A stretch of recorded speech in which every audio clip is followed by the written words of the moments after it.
I know you're ready, because you've been waiting for this your entire life. After a long battle, we had the victorious humans, and then one child climbed Mount Ebott. As always, we know the story. They traveled through the world below. They made many monster friends along the way.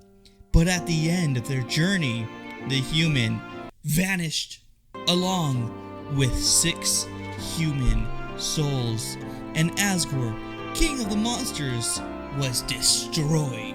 Ever since then, the monsters continue to look for a way to leave the underground. For if one human can become friends with monsters, then perhaps there is a chance for humans and monsters to exist peacefully together. So wait, Frisk befriended everyone except for Asgore?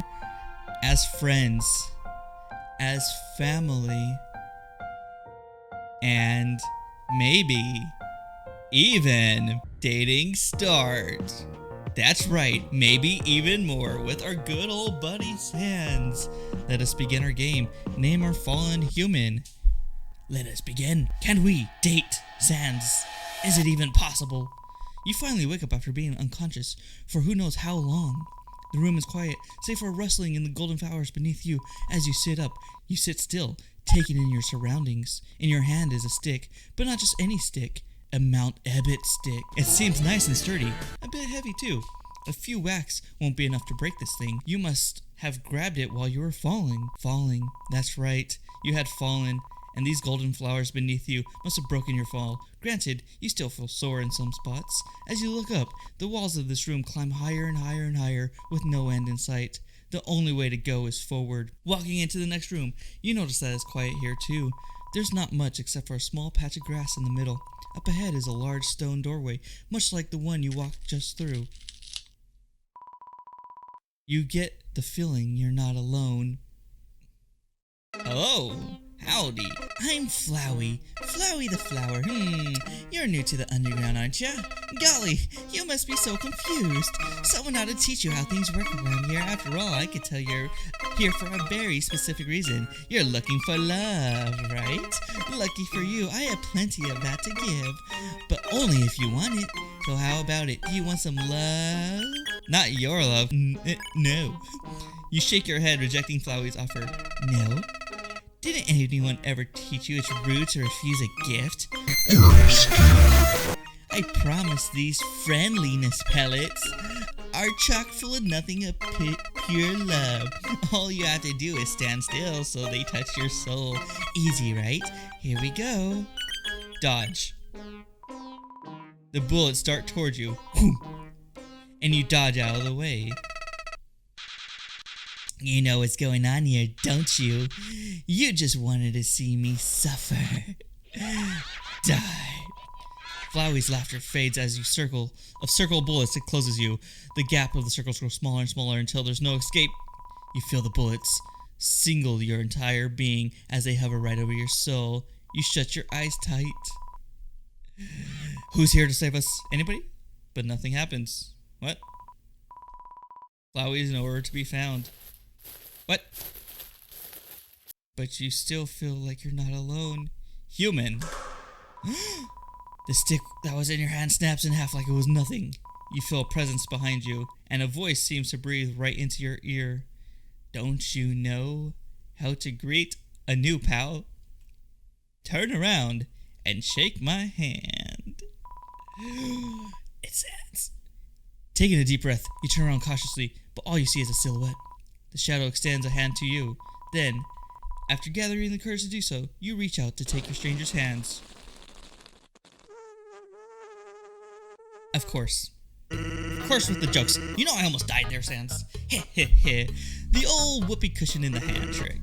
It's always funny. I'm Sans the skeleton. Can you believe that guy? Good thing he decided to leave you alone. So you're a human, right? Wow. I haven't seen a human down here since the last human that fell down here. You wouldn't happen to know that human, would you?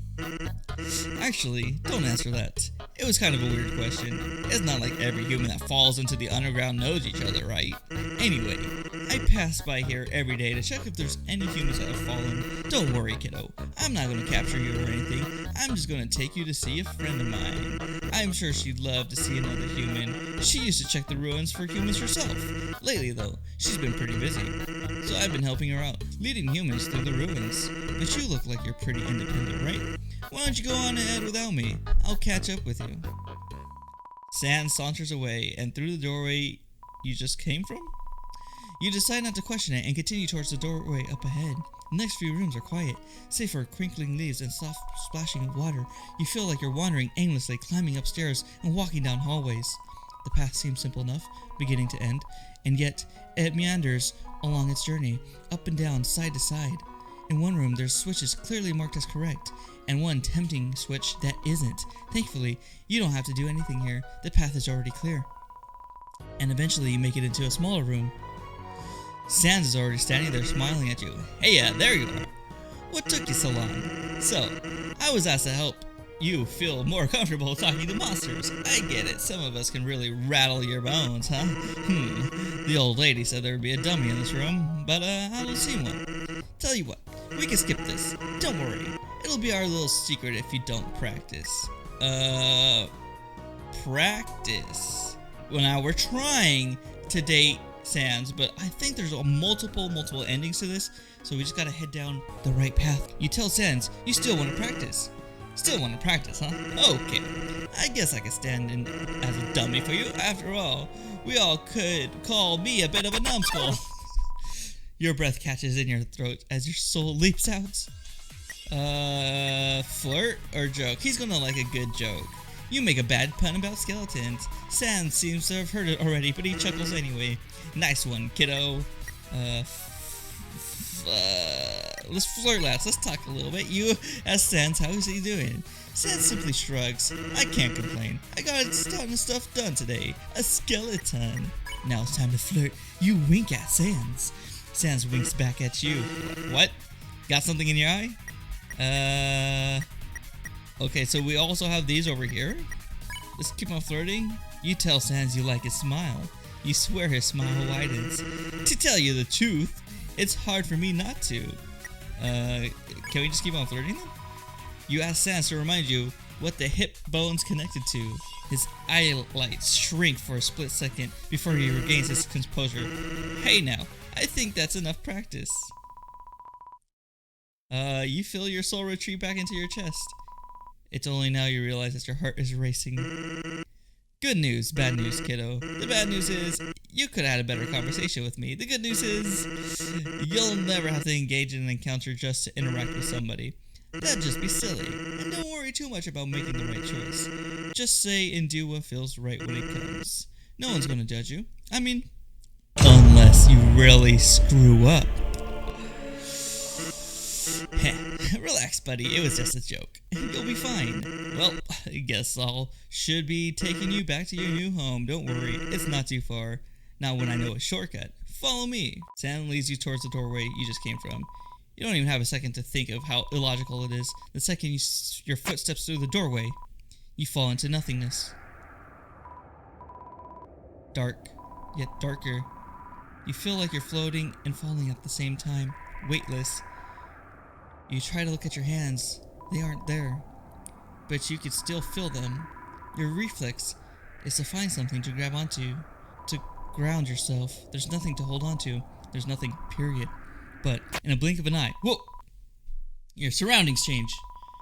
You can pass through the void, Sans?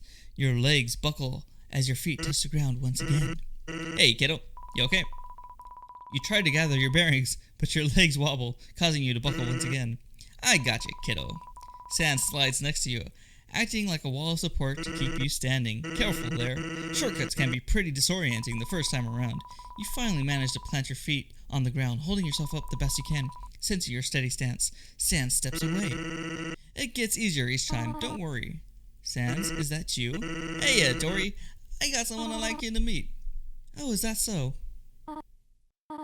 Human? Oh my. She flocks to your side and feels your very presence towering over you. Why, hello, my child. Though I suppose you seem to be much older than a human child. Are you not? Still. Oh, wait, I'm older than a child? Still, I can help but use that term of endearment. Okay. I hope that is alright. I found the human near the beginning of the ruins. Toriel's arms, fuzzy and warm, wrap around you in a protective hug. Oh, you poor innocent one. Do not be afraid. You are safe here. She let go of you and finally takes a note of a cozy home you're in. The smell of buttery pie crust wafts through the air, lingering on your nose.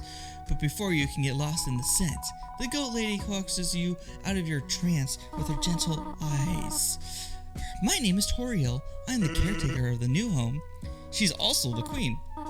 Oh, Sans, there is absolutely no need for formalities. Do not focus on my title, my child. I am just a silly old lady who worries too much. Speaking of, please allow me to check if you have any injuries. I promise I will not harm you. She hovers her hand over you, hesitant almost, as if you're made of glass. You don't appear to have any major injuries. That's incredible considering the height of Mount Ebbott's Peak. Thank goodness you're alright.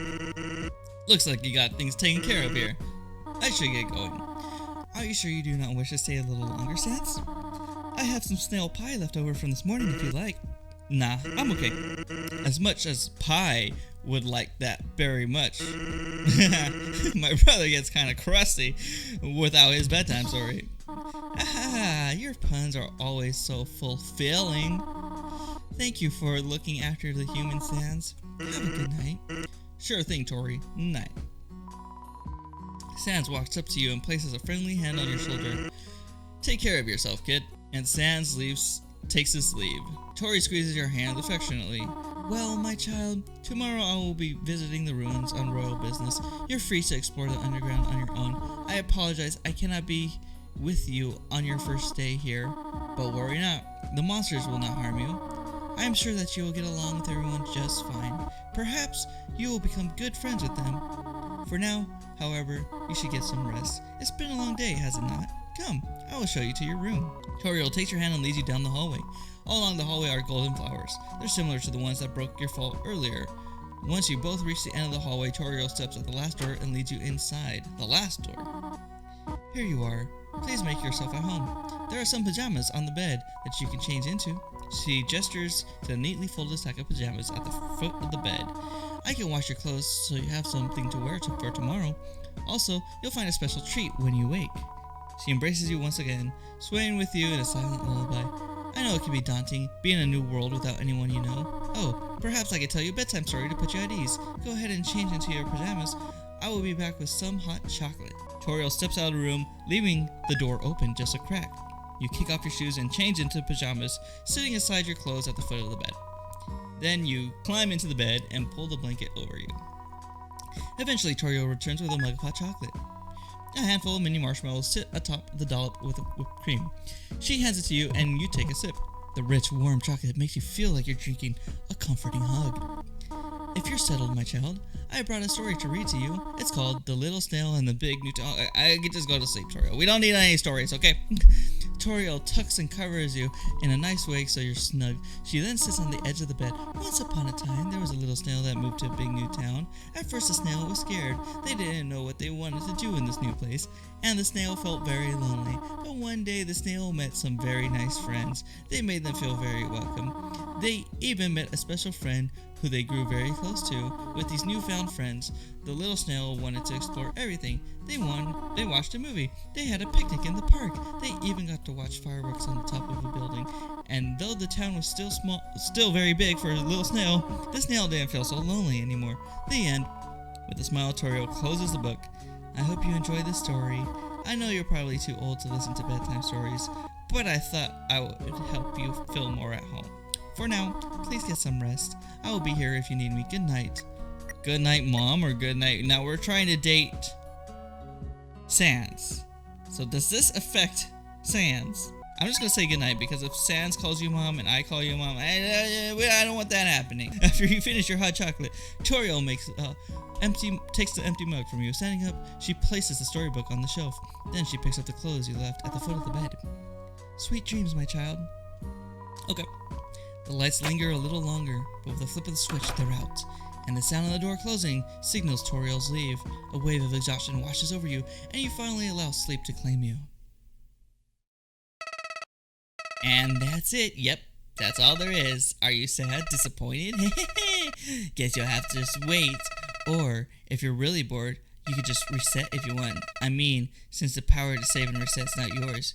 Do you even know you had the power to save? Just thought I'd tell you since you didn't even save once. Well, whatever. It's up to you how you use it. What? Dating? Start. Greetings, humans! You must be wondering how I got your number. The truth is, I'm calling every number in numerical order and leaving the same message. My brother says I can't see you just yet. Something about this being just a demo. But I figure that if I call you, that's technically not seeing you. Also, I have a little flower buddy, and he told me something today. Apparently, you have some sort of interest in my brother.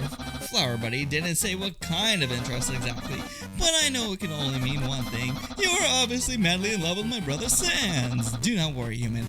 I support you completely, but I wanted to warn you that it won't be easy. My brother is so lazy, so you'll have to make all the decisions. Still, I'll support you if you wish to pursue him, and I won't tell him about your feelings for him. It'll be more fun if you reveal your true feelings to him yourself. If you're not the human, please disregard everything I just said. Well, goodbye. And there you go. Dating start. The start of the date with Sans. Can we fall in love with him? Or is he just gonna treat us as a friend? I don't know. Is there more to this demo? I don't know. Go ahead and download it and check it out yourself. But for now, I'll keep an eye on it to see if there's an update in the future. Thank you all so much for watching. LiNX4 out.